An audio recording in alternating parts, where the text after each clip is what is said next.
রাজনৈতিক পরিচয় এখানে আসলে মূল বিষয় আমাদের কাছে নয়। রাজনৈতিক পরিচয় যদি কেউ থাকে সেটা অন্য বিষয়। অপরাধীকে অপরাধী হিসেবেই গণ্য করা হচ্ছে যে যারা রাষ্ট্রের বিরুদ্ধে ষড়যন্ত্র করছে, যারা আইন শৃঙ্খলা রক্ষাকারী বাহিনীর ভাবমূর্তি ক্ষুণ্ণ করার জন্য যারা অপচেষ্টা চালিয়ে যাচ্ছে, এবং যে রাষ্ট্রের যে আইন আছে, যে আইন অনুযায়ী যাদেরকে যে সকল কাজ করলে অপরাধ হিসেবে গণ্য হবে, যে সকল অপরাধ যেই হোক না কেন তাকে আইনায়তন হবে। এখানে ব্যক্তি পরিচয়, পেশা আর যে সে কোন মতদর্শ এবং রাজনৈতিক বিষয় এখানে মুখ্য বিষয় নয়। ইনফ্যাক্ট যেটা যাদের যে মূল উদ্দেশ্য এটা তো অর্থ দিয়ে আসলে পরিমাপ করা যাবে না। যত রাষ্ট্রের বিরুদ্ধে যখন ষড়যন্ত্র হয় সেটা তো অর্থ দিয়ে পরিমাপ করা যাবে না। রাষ্ট্রের বিরুদ্ধে ষড়যন্ত্র হচ্ছে রাষ্ট্রের যে অর্গানাইজেশনগুলি যারা কাজ করছে সেই সকল অর্গানাইজেশনের বিরুদ্ধে বিভিন্ন রকমের মিথ্যা বানোয়ার ফেক নিউজগুলি ছাড়িয়ে দিয়ে হচ্ছে যে সাধারণ জনগণ যারা বিভ্রান্ত হয়। তবে আমি শিওর যে এরকম ঘটনা যখন যারা অপরাধী যারা আটককৃত হচ্ছে এবং তাদের যে মুখোশ উন্মোচিত হচ্ছে, ডেফিনেটলি সাধারণ জনগণও আগের থেকে অনেক সচেতন হয়েছে। এর কারণ হচ্ছে আপনারা নিশ্চয়ই জানেন যে আমরা এরকম ফেক নিউজ যে ভেরিফাই করার জন্য একটি আমরা পেজ খুলেছিলাম এবং সেখানে আমরা একটি নাম্বারও দিয়েছিলাম। পরবর্তীতে আমরা দেখতে পেয়েছি বিভিন্ন সময় সাধারণ জনগণ অনেক উৎসাহিত হয়েছে। তারা বিভিন্ন রকমের কন্টেন্ট যখন যারা দেখছে তারা আমাদেরকে সেটা নিয়ে জানাচ্ছে, আমরা সেটা নিয়েও কাজ করছি এবং ইতিমধ্যে বেশ কয়েক জায়গায়, শুধু এটা তো 5টা, এর আগে গত সপ্তাহে এরকম বিভিন্ন ঢাকা এবং ঢাকার বাইরে বিভিন্ন জায়গায় আমরা বেশ কয়েকজনকে আটক করেছি।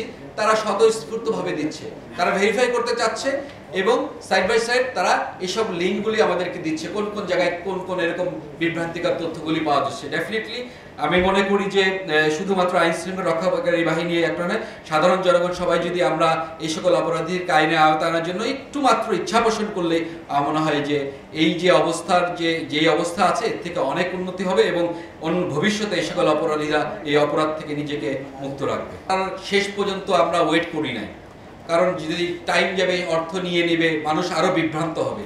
তারা এইভাবে যোগাযোগ করছে যে হ্যাঁ আমরা এরকম দেখবো, আপনার নামে ভালো একটা রিপোর্ট দিব, অসুবিধা নাই, সামনে যেহেতু আছে, আমরা যেহেতু সম্পূর্ণ এটাই তো আমরাই দেখি, এরকম বিভিন্ন প্রতিবেদন, এইভাবেই তারা যোগাযোগ করছে। ইনফ্যাক্ট এগুলি হয়তো পরবর্তীতে আসতো যে টাকা পয়সার বিষয়গুলি।